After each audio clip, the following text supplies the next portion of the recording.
wherever you are in the world tonight. Thank you for joining me on Association Rockstars.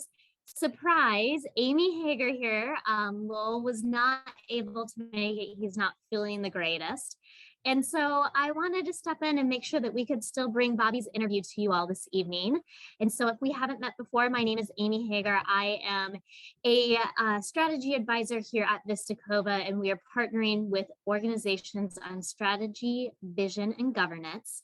And as I said, with me today is Octavio Bobby Peralta, CPAE, and he's also known as the Association Man. He is the CEO and founder of the Philippines Council of Association and Association Executives, PCAAE. So Bobby, thank you so much for joining me this evening. I really am excited to get to meet you. Well, greetings, Amy, and everyone from the Philippines. I'm happy to be here in this very laudable program. And so, and Bobby, it's like wee hours of the morning there. So you've at least had a cup of coffee, right? To get your day started?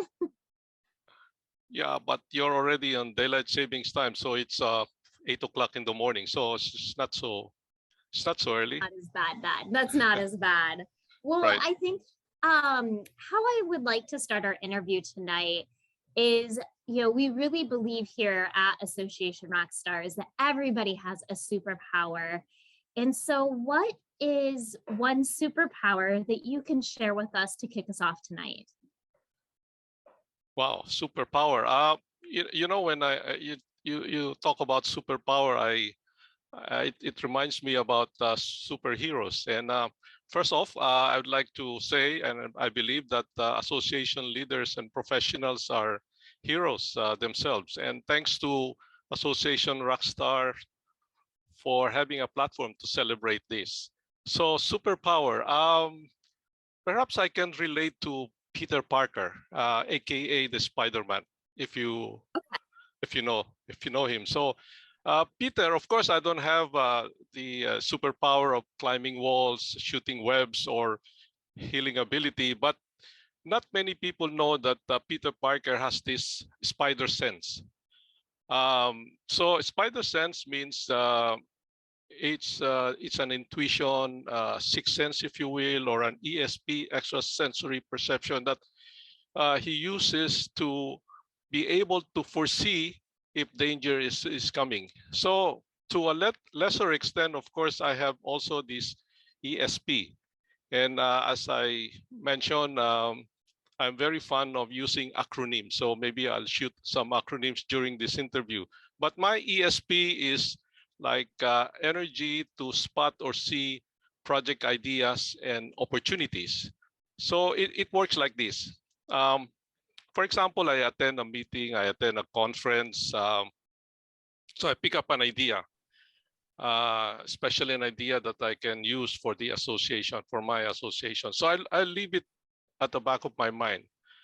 And, suddenly when I open my laptop and check my emails, something just pops up, that relates to the idea that I'm thinking. So it's a little bit surreal and eerie that this manifests. So it's not only in laptops. So I have an idea, I walk around, I see a billboard or even an advertisement, or say I read a magazine book, and this idea pops up. It's I don't know. I mean, it's something. I think a God-given talent that I have. So it's very useful for me to use this ability to generate ideas and implement it. And so I love that. It's just I don't know if I would call it ESP, God-given talent. Really, Bobby, I think it's you're super intuitive. And yeah, being that's the right in this word. environment, right? And around all of our members and our community, I think there's this thing that's just kind of in your soul that you know what to do and you know how to collaborate. And so we'll call it ESP Spidey sense for now. Okay, how's that sound? Right. Maybe I can give an example. For example, just quickly, if you wish. Okay, so yes. Yeah, associations, and we always hear it that you have to listen to your members, right? I mean, you always hear it a lot that you have to listen to member, but listening to member is just maybe literal. You just have a phone call or an email or maybe a chat, but that's not for me. It's not really only listening. Listening, I think, should be able to provide, let's say, solution to a problem or something that is meaningful for your member. And so I had this idea that during the pandemic, since so I said maybe I will put together members. One on one hand, those are suffering in terms of the maybe a pain point, and then the other one would be they're doing well and maybe match them, and maybe they can find solution. And then we put in the secretariat or the management staff and some of our consulting friends. And all of a sudden, this idea just at the back of my mind, a friend of mine from Canada said, Bobby, let's do a listening session. I said, what? Listening session. So finally, we had this program, and we call it actually listening labs or listening laboratories. And it just as I said, this instinct or intuition that you said is very useful, and it happens all the time. So then, do you think listening or speaking is a more important skill to have as an association executive? Absolutely. I mean, more of listening actually. Speaking is it's easy to speak, but to listen and digest it and be able to come out with some idea that will help your member, I think is a much better proposition. I agree, definitely. So tell us a little bit about your journey. Has there been any moment in your career that really made you step back and say, this is why we have associations? Okay. Perhaps you know, I mean, association leaders, professionals never thought or have thought that you'll be an association leader sometime. For me, for Right. example, many stories like that. And the same case in my case. So I am a mechanical engineer by education, and but I didn't really practice this. Although I licensed, I took the licensure, and then I went to development banking, and because of the lure for to travel around the Philippines to look at projects and so on, and I spent 15 years my career there, and my last position was as a training officer. And the turning point of that when I entered the association world is that I was sent to DC, Washington DC, in the World Bank Institute to train on training the trainers. And I met there the Secretary General of the Association of Development Banks. It's called ADFIAP. And so, to make the long story short, he offered me as a Deputy Secretary General, a position I held for 13 years from the 1990s to 2004. And I thought, it was like love at first sight. So this is also kind of intuition, because, I think there's, I never thought in my wildest dreams, I was clueless that I was going to be an association executive for now 30 years and counting. So I think it's a fit, and I think there's also this part of another turning point that in 2013, because of my confidence and motivation from others, I put up and founded the Philippine Council of Association and Association Executives, and this is modeled with on ASAE, the American Society of Association Executive, because I learned my ropes of managing association through ASAE. And because I was traveling to Washington, D.C., and it happens that ASAE is based there, so I bought books and so on. So I'll self-study until I got involved more deeper in ASAE, and ASAE is still helping PCAAE right now. So sorry for a long answer. No, I like that. I was definitely curious how you got started and how you founded PCAAE. And so you founded it in 2013. You know, over obviously with the pandemic and everything, you've been through a lot in the early stages of your organization. Has there been any moments where you were like, this is a highlight? This is a highlight of PCAAE. I am so proud to have founded this. Or is every day that way for you? I have this dream and vision of, way of giving back. As I told you, I've been in the association world for 30 years, and I thought maybe it's time to give back and to make a difference. There was before an organization like that, but I wanted to get in touch with them, but I was not. I think they just folded up. But PCAE thought I thought will make a difference, because the very purpose of PCAE is really to advance the association management profession and to make associations well governed and sustainable. And with that purpose, it has a lot of already mark in this country, and we are now in the ninth year and will be holding our association summit soon. Wow, that's really, really awesome. So then, what do you think is the looking forward for the organization as you're coming up on that big 10th anniversary, and as we come out of the pandemic, what's on the horizon for you guys? Yeah, it's I think the next step to level up the association is really to build an online community. The Philippines is an archipelago.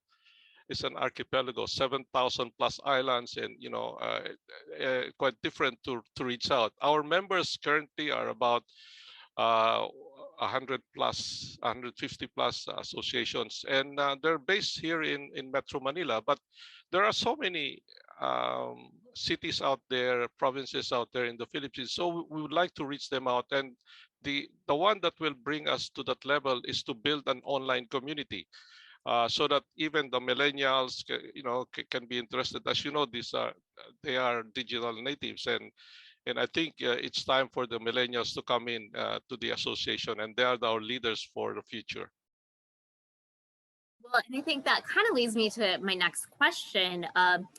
Do you have any thoughts for the younger Rockstar colleagues out there, or even a guiding that really helped you stay to your true north that you think you could pass on to them, that you could share with them?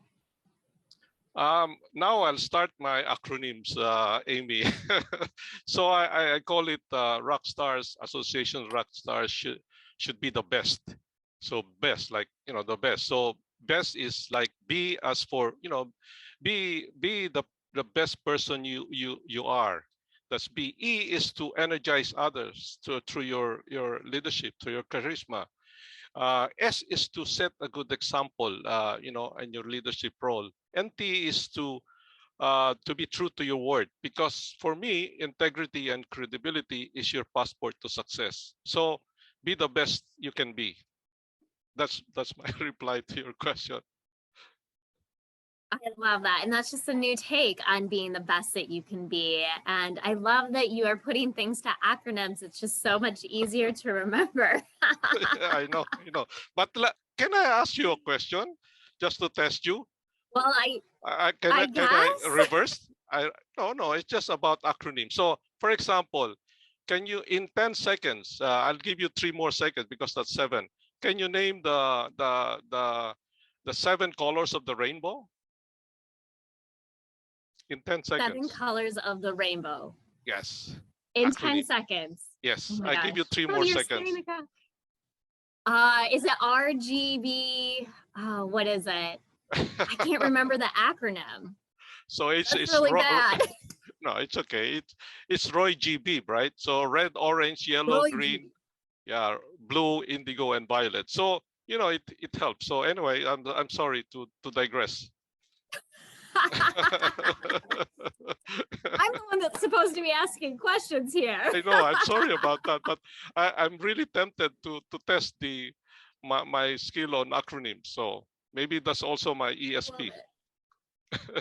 Your exactly. Your ESP is at the BEST right now. So then, when you think about how you made this transition from, doing all the work that you've done and now being the executive director of this organization, I want to ask you this question twofold. First, what legacy do you want to leave behind at PCAAE?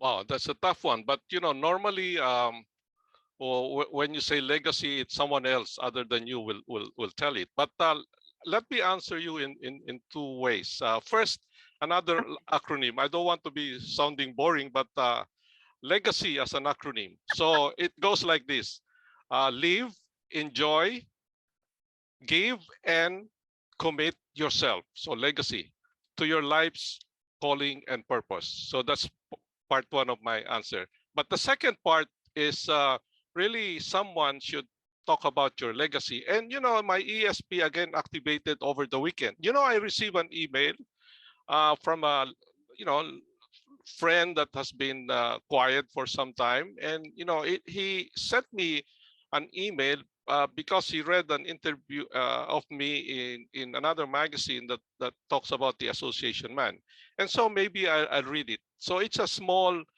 short verse or poem, and it's really touched my hand. His name is Vince Vince Reyes. Yeah, so it goes like this. The title is Bobby.